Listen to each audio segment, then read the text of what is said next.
Well, thanks for those of you who are in leadership. This is an expanded leadership class today. Alan is same time, I want to welcome Alan. It's been 2 years since I've seen Alan.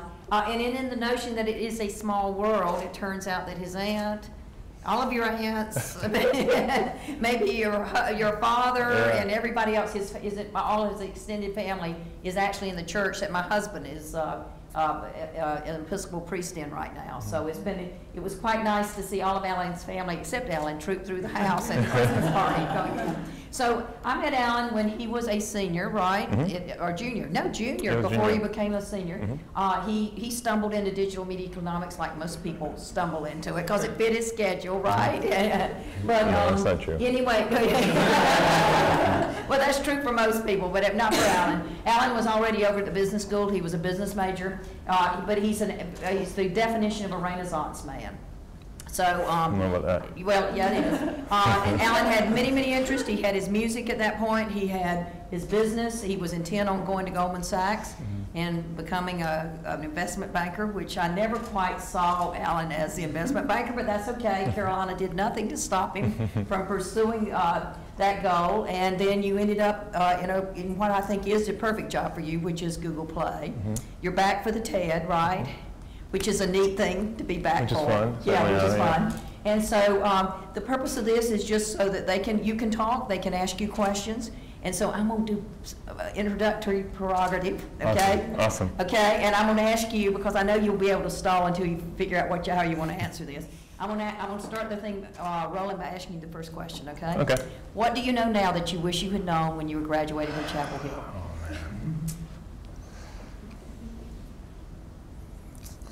Oh boy, that's a good question. First, thank you for the introduction. That was awesome. I had Professor Abernathy, as she said, for digital media economics, DigiCon, as we called it. I'm not sure if we're still calling that. It's an amazing class. I would definitely take it if you guys can. But in terms of the question, what do I wish I would have known? I think I'd say that the people I interacted with, I wish I would have thought then that those people were going to be a big part of my career. Like the peers, the people you guys meet now, everybody that you're working with in classes, that you work with on projects, those people actually down the road, and granted, while I'm not that much older than you and I haven't been outside of school that much longer than you guys have, you'll see that those people are continuous in your life. They will be there with you when you start your first jobs, they'll help you get your next jobs, they'll help you move around. And I think I didn't value the network of UNC, of the J School, of everything here.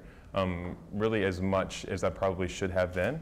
I wish I would have met more people. I wish I would have connected with more people, stayed in touch with more people so that you can kind of see each other grow as you guys become a class and as you kind of go into the professional world. And so I'd say if there's something that I would do right now, I would really start valuing the people sitting to your left and to your right and across from you. Get their information, stay in touch with them, because you'll see that they'll be an invaluable resource to you guys as you grow and as you kind of make your career what it is. So what I thought we'd do is whenever anybody asks you a question, they can just kind of introduce themselves and tell you what they are. How about that? Sure, sure. So that'd be awesome. And one correction on the introduction. So I did study journalism and business here, but my degree actually came from the J School. Oh, okay. I'm not sure if they have that. When I was here, I graduated in 2010. There was a rule that if you have too many professional hours, they'll cancel each other out, and so you can't study both at the same time. But Dean Strawn was super helpful with me, and she made it so that I could do both. But my actual letters and my actual diploma came from here, which is great, which is awesome. Okay.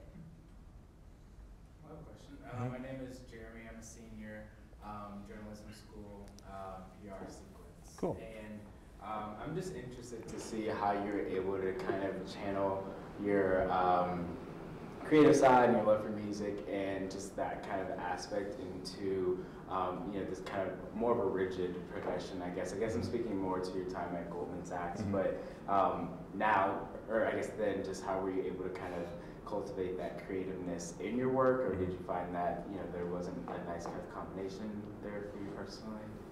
I mean, I think there are a lot of ways to answer that question. I could start by at least letting you guys know how I got there and walk you through that process. So when I was here, when I was a sophomore, I helped start a company called Vinyl Records, which is a record label that serves a university. I'm not sure how active it is now, but when I was here, myself and one other student started that. And it was essentially a small company that we started within the university. So we were incorporated into the university's nonprofit status. So as we grew the company, I started taking over more of the finance responsibilities, and Trip Gobble, who was my co-founder, started doing a lot more of like the day-to-day management stuff. And so I started to learn more about finance, started to learn more about capital structure within a company, started to learn more about how a company grows, how it changes, and some of those models we actually learned about in DigiCon, like how is a company going to raise capital?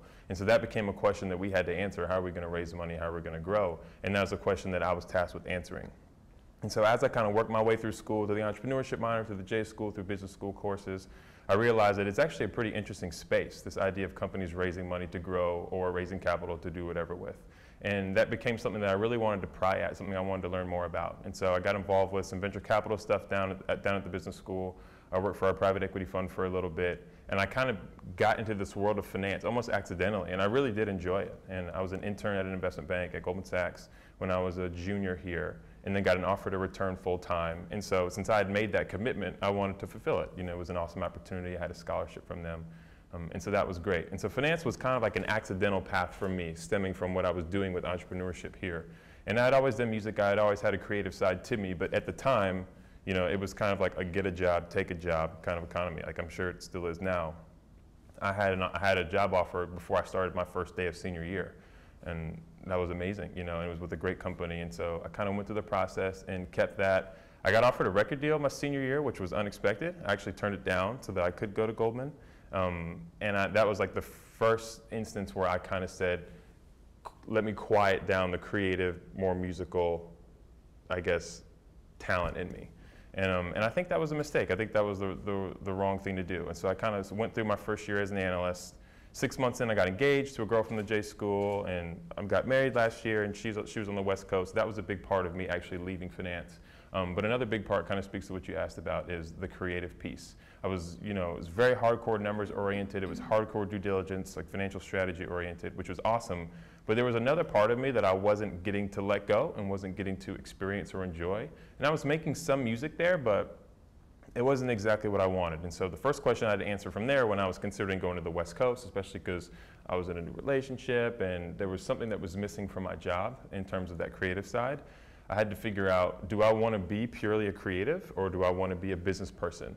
And I think where I came out, which not all artists do this, but where I personally came out was there are certain things that I can get from making music that I can also get from the working world. So for me, making music is very much about taking something that doesn't exist and making it exist.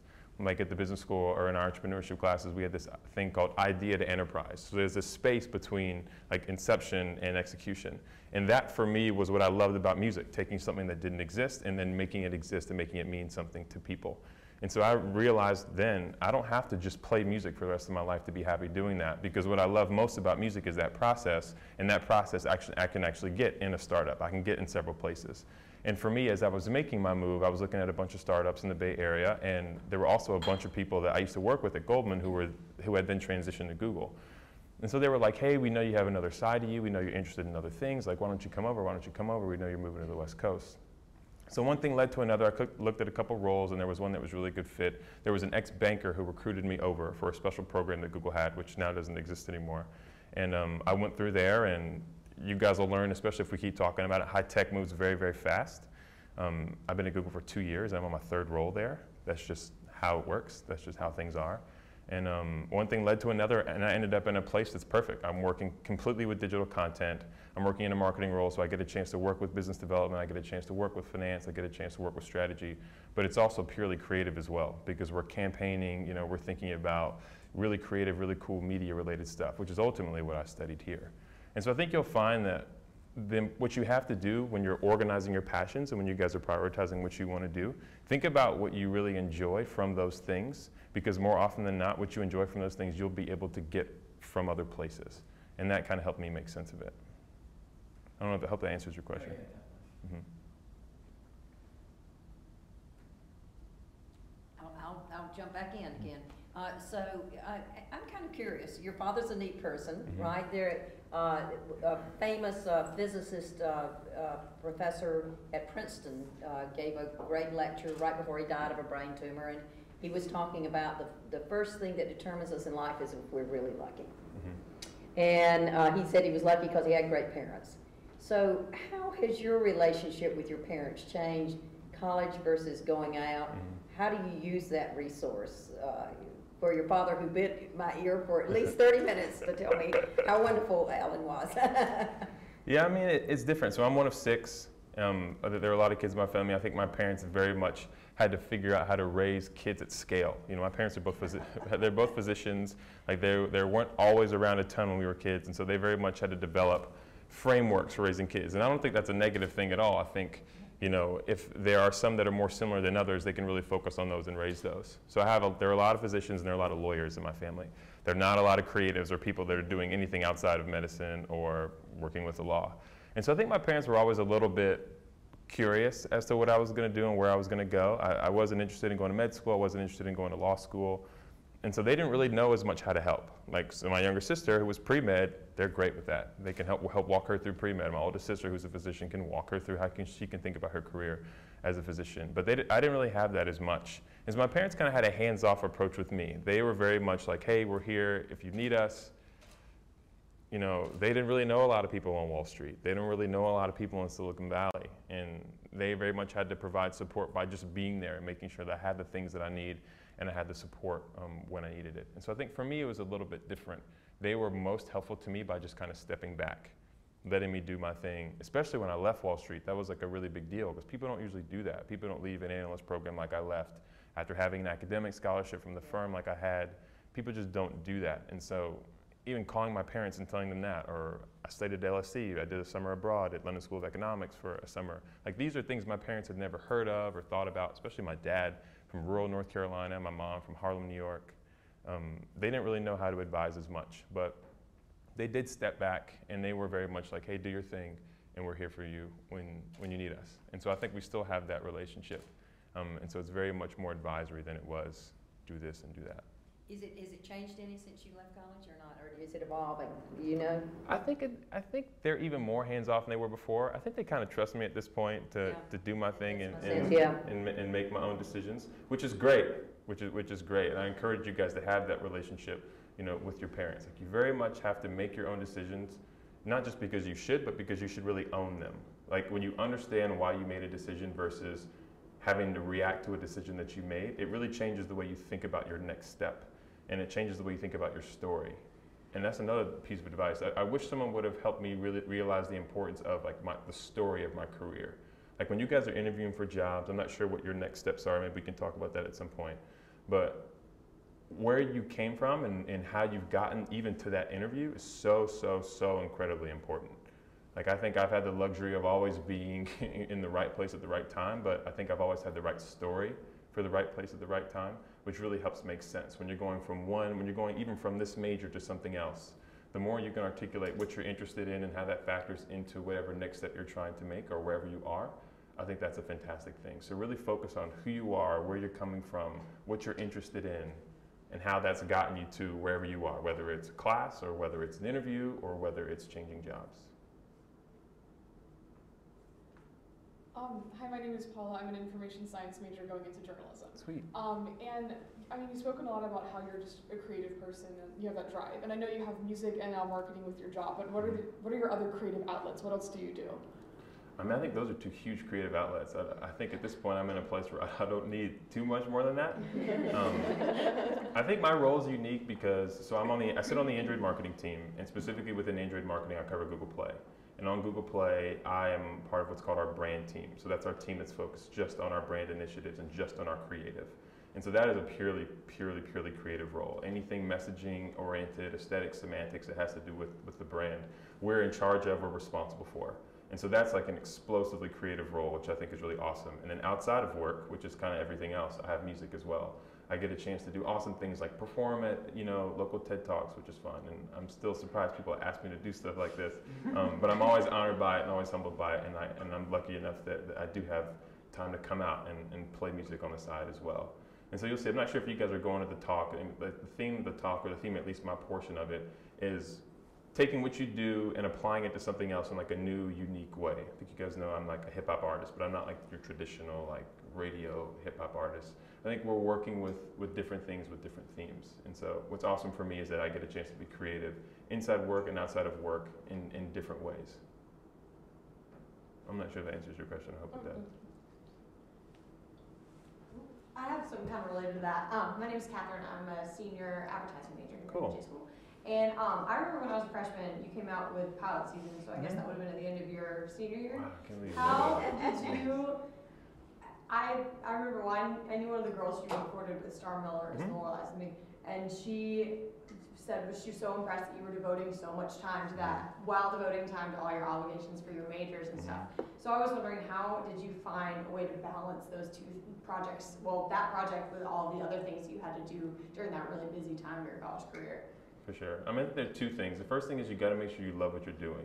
I was in a good position to where, even though I think as a senior, I think I had, most people their second semester senior year have like, they underload, right? But I had 22 hours. You did. my second semester senior year, which is wild. But all the things I was doing, I was really in love with. And there were times where some of those things had to get put by the wayside. Like I was writing an honors thesis that I just couldn't handle with all the things that I had to do. And that was another tough decision I had to make, but I had to table that. And so I think be sober about what it is you have going on and make sure that your priorities are really priorities. Make sure you enjoy every single thing you are doing so that you don't have a reason to complain about it. Like when I was working with Star, we were doing really long days, you know? Like I would spend all day, every day over fall break, like in the studio, all day, every day over Christmas break. And we were doing stuff with vinyl as well, and I was in class. I think I had like 18 hours that semester that I worked with her in class. It was just nonstop. You go to school, do what you had to do, and you'd be in the studio all night, get a couple hours of sleep, do it over again. And so I think by making sure what I was doing, I knew that my priorities were right. I knew I had on my list the things I wanted to do. I loved doing all of those things. And so that kind of helped me keep going. And I think one of the more important ones is just making sure that there are synergies between what you're doing. I think you guys will find that do more and do a lot of things, but make sure they work together. Like I would avoid doing really hodgepodgey, random, select buckets of things. Have things that all combine to work with your total goal. So for example, I worked on a private equity fund for 2 years. It's a fund that the university has that's run completely by undergrads and completely by business students, by MBAs. I think the fund is like 8 MBAs and 2 undergrads. And it's a 2-year program, and you literally just make investments. You vet deals, you work with investors, you raise capital. It's a very immersive experience. And even though that took up a lot of time, I was taking a bunch of finance courses as well. And so an hour spent, working on the fund could be an hour of maybe 3 hours that I had to spend for a private equity course. To whereas if this was something completely random, that'd be an hour plus that other 3 hours, that's 4 hours of time. And so the more you guys can do one thing from different angles, the better at those things you'll find that you are, and the better use of time that is. And so I say just make sure that what you're doing is the right thing to do in terms of what's important to you. Make sure you love every single thing you're doing, like you truly love it to the extent that you can. Some things you guys aren't going to want to do, like some classes, etc. And then make sure they all work together. Make sure that it's all building up to something. Like, so for example, if I hadn't put out pilot season when I was here, I probably wouldn't be here right now having the talk this weekend. I probably wouldn't be in this class.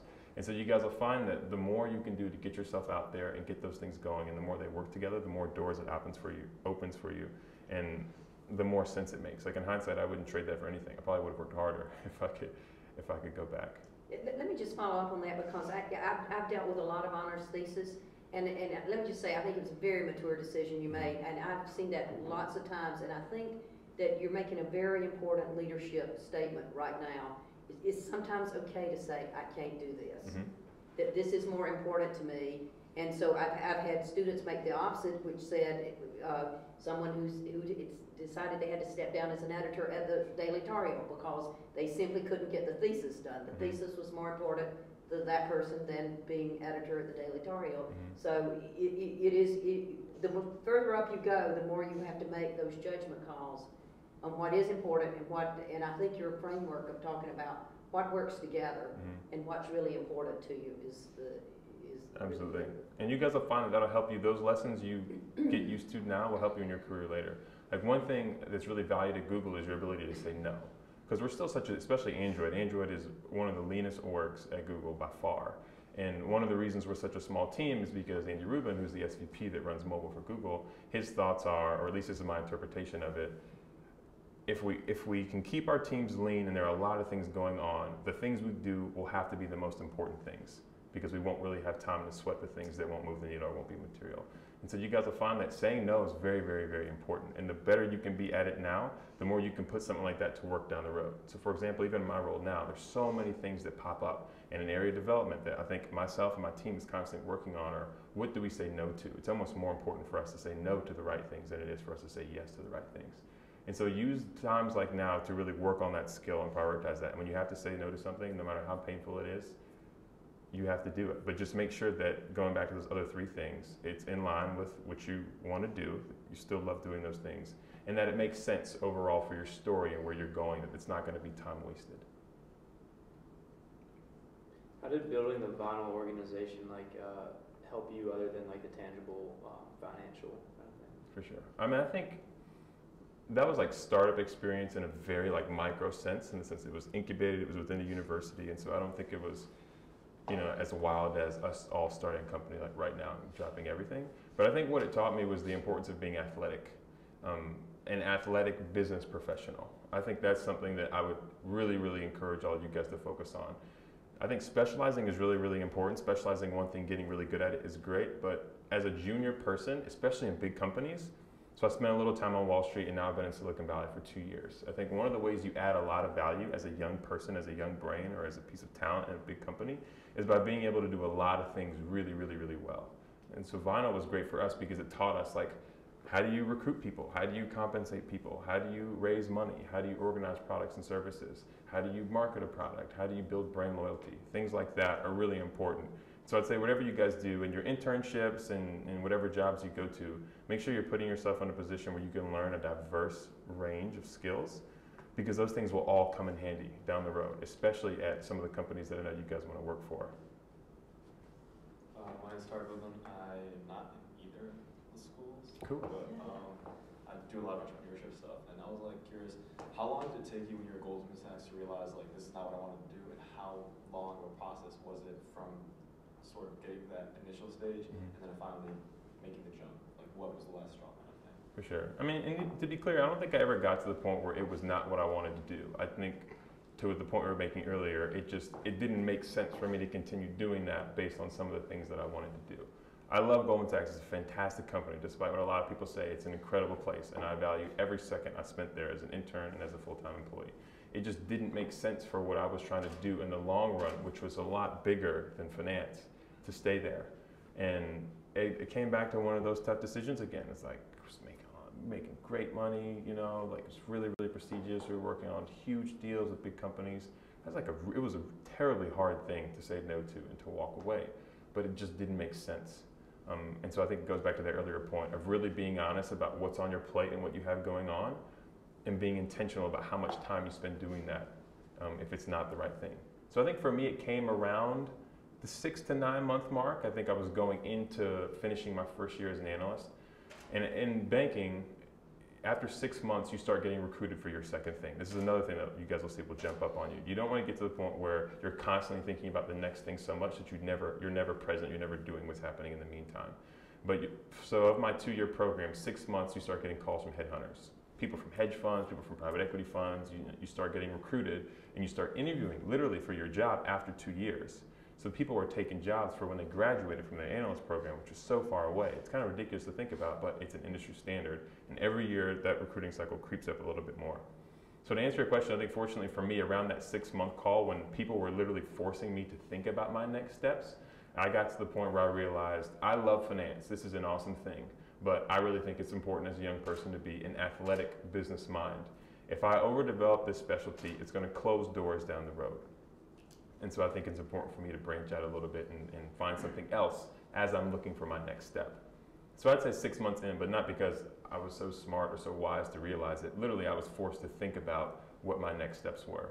And so it was about then that I started to realize, hey, if I stay here too much longer, I'm going to be too expensive for a startup, or I'm going to be too specialized maybe to do something here or there. And so I wanted to get out sooner than later so that too much experience in one area wouldn't hurt me, if that makes sense. Hi, I'm Amanda. I'm a second-year master's student. Cool. So I'm just curious if you can talk about the differences in you know, since you were at Goldman Sachs and at Google kind of at the very beginning of your career, and those are two vastly different organizations and companies and cultures and all that, if you can kind of talk about, you know, like from an early career start, like how they mesh or how they didn't, and just like their differences, and, you know, how you saw like progression and all that kind of stuff. Sure. I mean, we could talk for days about this. They couldn't be any more different as companies. Goldman is a very buttoned up, very, you know, formal place. It's supposed to be, it's designed to be that way. It was certainly a grind, but it was very organized. I think the cool thing about Wall Street to me was that it was predictable and it was organized. Not predictable in the sense of the markets, but your career relatively made sense. You know, you usually summer at the bank you work for full time. They take a percentage of their summers, interns, to full-time class. After 2 years as an analyst, you either leave the firm, do something else in finance, usually go to hedge fund, usually go to private equity, or you stay and you become an associate. After you're an associate, you usually go to business school, you usually come back to a bank or come back to someplace in finance, and then you move up the ranks. You become, you know, an executive director, you become a managing director, you become a VP, you kind of move your way up. So banking was very organized in that sense. I always knew which people to go to for which things. I always knew which pieces of work fell into which groups. It was predictable, and so I think that's one thing that was different about it. And culturally, it's pretty formal. It's very rank and file, very chain of command oriented, which I think can be a great thing. I don't say that as a bad thing at all. At any given time, I knew my deal team had an associate that was senior to me. I knew that we had a VP that was senior to them. I knew we had a managing director senior to them, and then I knew we had a partner senior to them. And that was chain of command. It was very, very organized and predictable. I think Google's a little bit different, and so I'm kind of speaking more to the difference between Wall Street and Silicon Valley than I will between the two firms. But Silicon Valley, high tech, just like I said, moves so quickly. Like, we have products that change every single day. And so it's like, how do you have a huge team supporting a product that literally from underneath you every single day changes? That was the biggest change for me. You know, I thought going into Wall Street from college made a lot of sense because it was very organized. Like I said, it was predictable. I knew what to expect. I think going into tech was a little bit different because it takes a long time to get used to how things change that quickly. And so I think that was less comfortable. But starting my career in a comfortable place I think was nice, but going to a less comfortable place I think was better for me because it changes the way you think about things. It shakes up your expectations for not only your career, but just for the world. Like I think on my first job at Google, I think my first year I spent on a large customer sales team. I was an account manager working with large tech clients. It was very much like banking, except instead of talking about transactions, we were talking about like digital marketing strategy with clients. Very, very similar. We had banking, we had deal teams. You know, Google, we had pods.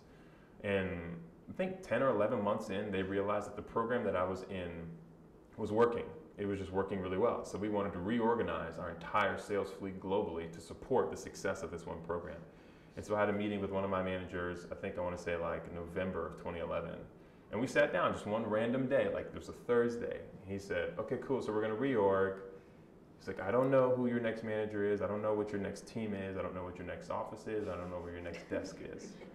He was like, but I do know that we're reorg and I know that you're going to this team. I can't answer any questions. I don't have any information. Stay tuned. And so like, and luckily I think I was young, and luckily I wasn't getting laid off, and that does sometimes happen, which is unfortunate, but like that's a pretty crazy thing to happen. And especially for me coming from GS, which was very organized, very rank and file, very clear structure, clear path. It's like, what do you do? And so I ended up going to a completely different team that was organized in a completely different way. And I was now a product specialist working with our large agencies across different sales channels. And then our team was 24 people globally. We were 8 in North America. We were responsible for large sums of capital and helping to manage 5 or 6 internal teams. And this had never existed before. So literally we were tasked with creating something that had never existed. The communications, the structure, the strategy, the mission, everything from scratch. It's just after being sent out of another org that was pretty organized. And so I'm not sure if there's like a really good answer for that question, but they are very different. You guys will find that the companies you go to are all very different. But learn from them what you can so that you kind of understand how to respond to and how to react in different organizations based on how they're structured. So I hope that helps. I feel like I didn't answer your question. I'm sorry if I didn't. My name is Mary Alice. I'm a senior PR and psych double major. I'm just curious what challenges you see like for the future for Google as far as, you know, the media industry is concerned. Because I know that Google, you know, recently settled the lawsuit, you know, with the French newspapers, and so they're starting to have, you know, other things come up. How does Google handle those kinds of things, and what challenges do you kind of see them having? I mean, I think it depends. I won't give an official statement for the firm on that, but we are a very big company, I will say, and I think every team is affected by things like that differently. I think sometimes people think about Google as a startup, and I think, yeah, we very much have a startup culture, and it's still a very young company, but we still have, I think the latest number I heard was 52,000 people globally. I mean, I sit in Mountain View now, and there are about 20,000 people in Mountain View. And so I think in my team, the Google Play marketing team is only 9 people in North America, you know. And so you have these big groups of people, these totally different products and different functions for each. I think everyone has to respond differently in their own way. And I will say that. I won't say anything more than that, so I don't get in trouble. You know, you should ask Kira. When Kira comes and gives her her recruiting presentation, I think those are great questions to ask those guys. I guess speaking back to like the structuredness of like coming from Goldman Sachs and then going to this kind of startup culture and the unpredictability in that particular environment. I guess like a big question for me is like, how do you kind of like create this niche for yourself, coming maybe like having different passions, and like trying to like craft that new kind of space between 2 existing or 3 existing, however many existing structures. Yeah, I just find that because you don't have that set structure of like that chain of command of who to go to. The mentors aren't necessarily as clear. So how do you kind of like craft that space for yourself and kind of creating a whole like market for yourself essentially? Yeah, I think the first thing goes back to just remembering your story, because every single place you go, what you've done previously will affect that, or at least you can spin it that way or sell it that way. I think one thing that I learned from Goldman, even though I wasn't there for a terribly long time, is that place will teach you how to work. Like, we worked 7 days a week. We worked on a bad week 100 hours, on a great week 80 hours, you know. There were nights where I didn't go home, you know. There were nights where I'd just go home and take a shower and then come straight back to work. And so I think for me, the big thing I took away from that was understanding how you put your head down and how you really get something done. And so even taking those 2 things into an environment like Google, even though the structure may not be as organized as it was there, I do know what it means when something goes wrong or something changes or something does happen, to put your head down and actually make that work and actually push it to make that happen. And so I think it depends. I would just say you guys should be really self-aware about what you're doing, not only in college, but some of your first jobs, and even if those first jobs end up being your last jobs. Just make sure you're cognizant of what you're learning every step of the way, even if it's not a specific skill, even if it's something as general as, I know how to work hard, or I know how to stay late for something, or I know how to, you know, organize my thoughts in this way, or I know how to speak to a CFO or a CMO this way. Organize what you're learning each step of the way so that you can make that a part of your story and who you are. Because you'll very much find that that makes you unique down the road to other people who may have more generic experiences, or if anything, may have the same experiences but just not be as aware of what they learned from them. How did you sell yourself to Google? Yeah, I think that's a good question. I think I was lucky in the sense that when I was recruited by an ex-banker. There was a recruiter who had spent time at Credit Suisse. She knew the life of an analyst. I was looking at 2 roles initially. I was looking at a finance role, and then I was looking at a role on the sell side. And she was like, her thing was, hey, like, I know you have this background. You have relationships with people here who think you would make a valuable contribution. This is what I think you'd be coming into. You'd be, instead of having a deal team, you'd have a pod. Instead of working with CFOs, you'd be working with CMOs. You know, and we know you have an interest in technology. I've covered consumer when I was at GS, but I almost covered tech. And she had known that I had an interest in tech. She was like, you'll be working with tech clients. And so I think for me, it was unique that it was almost a perfect fit. What I was going in to do, I mean, it couldn't have been any better for me in terms of minimizing a huge role change. And I think you guys will find too with careers at a place like Google, things change so often, you just end up almost having these random paths. I think I spent that first year in sales, and then I went into a product specialist role. And I was working with product teams, and I was working with marketing teams, and I was working with agencies. And the things that I found that I was really loving to do, and that's where it kind of came back to your question about, or maybe it was your question about how do you make sense of being creative outside of work and not creative inside of work. Like, I realized that when I was working with agencies on their branding strategies, when I was working with clients on creative briefs, that's what I was loving to do. And I got in that randomly, right, by being reorged out of my first role and then randomly being asked to do this because of some other skill that someone perceived I had. Then after a year of being there and getting a chance to work with bigger clients on bigger briefs, I realized that's what I'd love to do.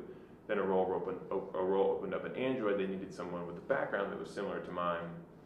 And of all the people they looked at, it just made sense that it was me. And so I think, again, it came back to my story, but in terms of selling myself to Google, I think there was a role at that time that my background specifically fit for. And you guys will find too at a place like Google, when there's so much volume of applicants and there's so much change all the time, that company's growing quicker than they can even comprehend. Sometimes things end up being kind of random, like sometimes you just take people for a role, or sometimes you take the perfect person for a job.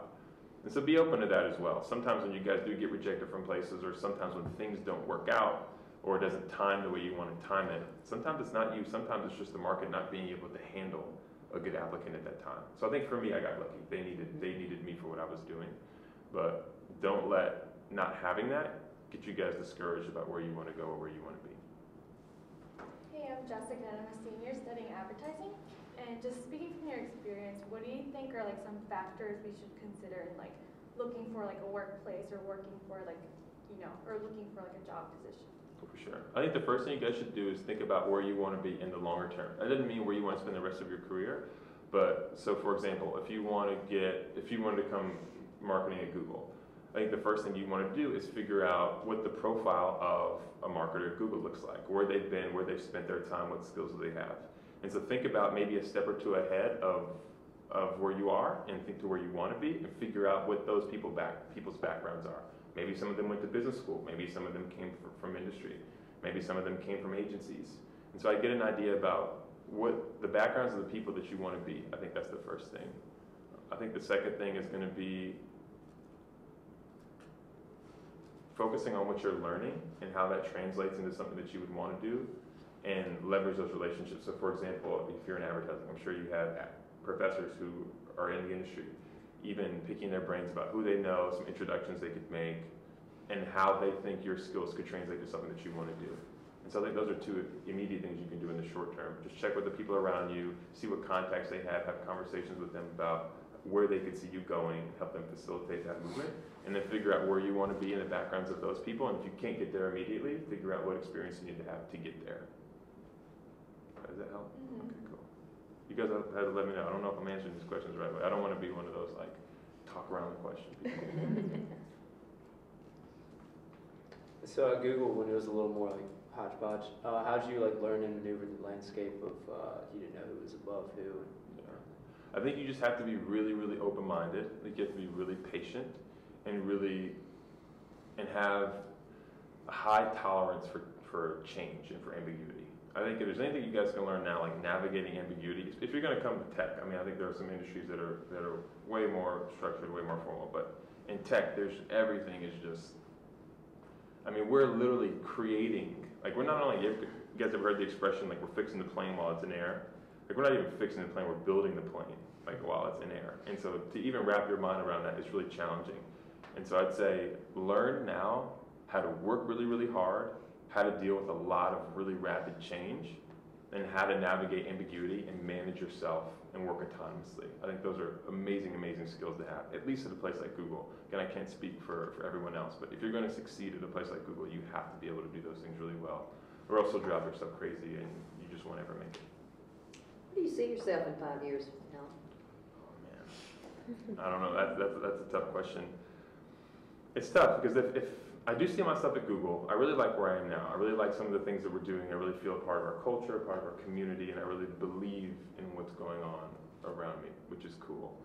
It's tough to say where we're going to be, like I said, where we're going to be in 5 days. I don't know where we're going to be in 5 weeks, let alone 5 years. And so in the short term, I'd say I'd love to be at Google, maybe doing something completely different, maybe doing something similar. But outside of that, I don't know. I do aspire to go to school at some That's point. what I asked you. Do you want to go back to what would you go back in? I'd probably go to business school. I think, but I'm not 100% sure. You know, I'd have to figure that out. Part of me maybe even want to do something a little bit more creative. But again, I'm not sure. But I do have like a thirst for higher education at this point. You guys will find too that once you leave school, like school's so painful now. I know it is. And I know you really don't like it, but I would die to go back to school right now, especially college. Not only because it's just incredibly fun, but if I could take your class again, gosh, it would mean so much more to me now than it did then. It meant a lot to me then. Like some of these classes, some of these experiences now are so rich. Like I wish I could, now that I really, really respect and value school, I want to go back to school so that I can get way more out of it than I ever would have in the first place. But I do think I want to go to school at some point. It's tough to tell because where I am now, it may not be as valued. I think it depends on who you ask.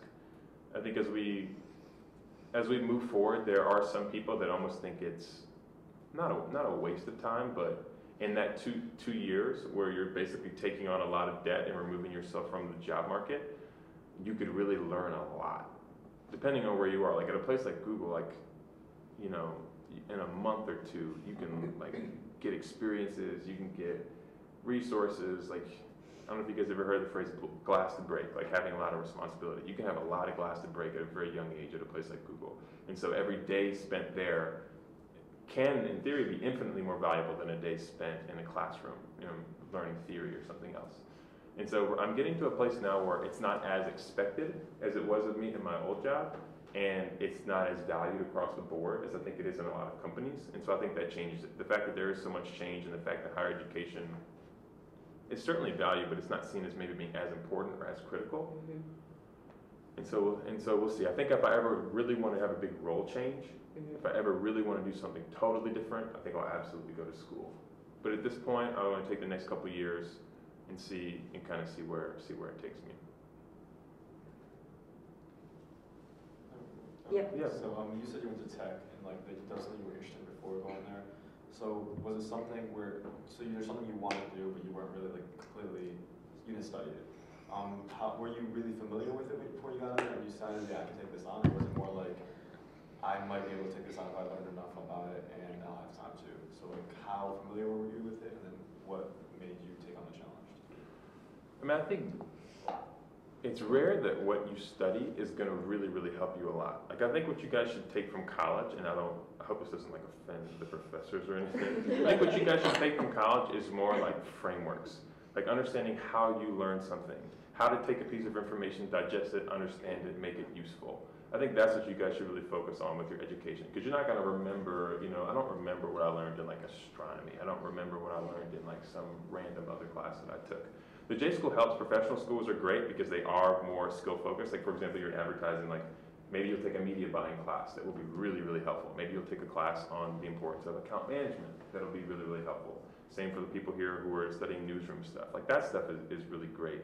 But if you can walk away from anything from school, walk away with understanding how to learn something and how to add value in an area. But to answer your question more specifically, there are going to be times when you're interviewing for something where you don't know anything about the space or about the job. But as long as you can demonstrate interest and a passion for it, and as long as your story makes sense for what that role is, I think you'll find that you'll be in a better position than not. Like we mentioned earlier, the importance of story. Like I think when you guys walk into an interview, you should almost make the interviewer feel like it's obvious that you should get that job. Like your story should be so perfect, should make such complete sense with what they're looking for when what's going on, that the recruiter shouldn't even challenge you. Because it's like, oh, of course we want someone who's come from this background, who's gotten a chance to see this or experience this, or who has this perspective. That's what I would use college for, really having frameworks for success and perspective on something. Because I think that in itself, you know, people will really value, but no one's going to expect you to come in and be able to do something immediately. I mean, we're just too young, we're just too junior to do that. Does that help? Yeah. What readings have really helped you, like magazines, trade publications, books? I mean, Economist has always been really good. Harvard Business Review is always really good. I wouldn't get stuck in it too much, but I think to the extent that you have time to go through things like that, I think they're fantastic. I think staying up with the news is something that's really valuable, something that I do a terrible job with. I'm sure a lot of people our age do a bad job with it, but I get in the habit of reading news and understanding what's going on in the world or in the space. One thing you guys will find is that wherever you go, you want to know the industry well. So like the more you know the space, I think the better. And so wherever you want to be, really know a lot about what's happening in the industry, especially as we get back to more like tactical things like interviewing. It's really, really, really helpful when you know what's going on around you. Because you guys will find that by being aware of that, someone else may not be, so you add value that way by being on top of it, and by having your own unique opinion or perspective on it, I think will also show how you add value. So I'd say things like Economist, Harvard Business Review, knowing world news, news for the industry that you're interested in, and then I like Guy Kawasaki. I'm a big Guy Kawasaki fan. I think his stuff is not like, I don't think it's so valuable that it'd be like biblical or anything, Almost so, Ellen, right? You do like him. I do like him a lot. I think it's cool, but I'm a big frameworks-oriented person, and he's a big frameworks-oriented writer and speaker. And so I'd say find like your own Guy Kawasaki, or find your own blogs to follow. Anything that makes you think about something, like something that would make you want to write. If you read something that's so interesting to you that you want to tell someone about it or write it down, I'd say read as much of that stuff as you can, because it'll make you a more interesting person, and it'll make you better at whatever it is that you're reading or checking out or what you want to go into. We got time for one more, and unless somebody else wants to do it. Let me kind of come back to your notion of story, okay? And you probably remember that I gave the lecture about get your Facebook in order, and half the class went, what, my Facebook? I need to get that in order. The good news is that I don't have to give that lecture anymore. The school is taking care of it. But you have an image out there. I mean, Mary Ellen's talked about how much she liked going to your website, how awesome it is. How much are you aware constantly? And I think you're pretty aware, because I'm admiring the way you just dodged several questions here very skillfully. But how much are you aware of how much you have to be aware of the story you want to create all the time, Alan? I'd say 100% of the time. I mean, like social has been an amazing asset, I think, to all of us as young people, but I think it can also be like the death of you professionally if you let it be. So I'd say just be aware of it. There's so many times where I'm almost terrified. Like I tell you, every week someone sends me an article or something that was written on me that I didn't even know they had access to, where they could see. And my stomach drops when I see them include a link to me in one of my emails about an article they read. And then I read it and I realize it's something totally friendly, totally fine, that's great.